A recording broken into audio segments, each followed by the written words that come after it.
Hey there, my fishing friends. Your expert angler is back with another exciting forecast to help you make the most of your time on the water. Today, we're diving deep into the conditions for Thursday, September 18th, 2025, across beautiful New Zealand. And let me tell you, this day is shaping up to be a real mixed bag, offering some unique challenges and fantastic opportunities if you know where to look and what to cast. We're talking about a spring day that starts a bit moody but promises some hidden gems for those patient enough. Stick with me and I'll reveal why this day could turn from quiet to absolutely buzzing for our freshwater favorites.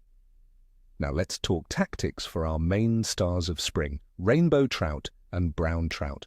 First up, for our feisty rainbow trout.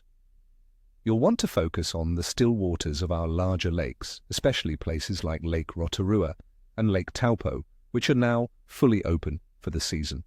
Rainbows, particularly those late spawners, are going to be feeling a bit peckish after their exertions. Look for them along drop-offs and near tributary mouths where cooler, oxygenated water meets the main body of the lake.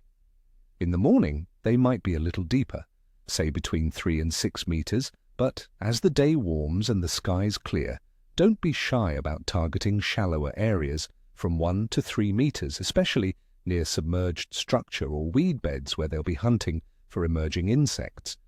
For tackle, a light spinning setup with small, bright spoons or soft plastic grubs in orange or natural brown colors will work wonders. Fly anglers break out those weighted nymphs and streamers. An olive or black woolly bugger could be your secret weapon, stripped slowly along the bottom or jigged near structures. Next, for our cunning brown trout. These beauties will be returning to the lakes and rivers after their spawning runs, and they're going to be incredibly hungry, but perhaps a bit spent. This means they might be less wary than usual, making them a fantastic target. Concentrate your efforts on river edges, undercut banks, and around fallen logs or snags where they can ambush prey and find cover. Early mornings and late afternoons will be prime times. For gear, a small soft bait lure worked slowly along current seams or a natural worm on a light ledger rig can be irresistible. If you're a fly fisher, try larger patterns of nymphs or a streamer pattern mimicking smelt or bullies. The key here is presenting your offering close to cover, allowing the hungry browns to expend minimal energy for a meal. All right, my friends, let's break down the conditions that are shaping our fishing prospects for Thursday, September 18th, 2025. The weather. We're looking at a day that starts with a bit of a damp handshake in Auckland and the Upper North Island, with a 60% chance of some rain during the morning. Expect air temperatures to hover around 10 to 11 degrees Celsius in the morning, gradually climbing to a more pleasant 14 degrees Celsius by midday, before dipping slightly to 10 degrees in the evening and around 9 degrees overnight. Atmospheric pressure looks to be relatively stable, between 998 and 999 hectopascals, with a trend towards clearing skies in the afternoon as a band of wet weather moves north. Winds will start light from the west, around 5 miles per hour, dropping to a whisper of 1 or 2 miles per hour before picking up slightly from the southwest later in the day, reaching about 9 miles per hour, then shifting southeasterly. This means a challenging, potentially wet start, but a much drier, calmer, and more inviting afternoon as the weather system clears. Water temperature. As we step into spring, the water temperatures in New Zealand's lakes and rivers are on a gradual warming trend.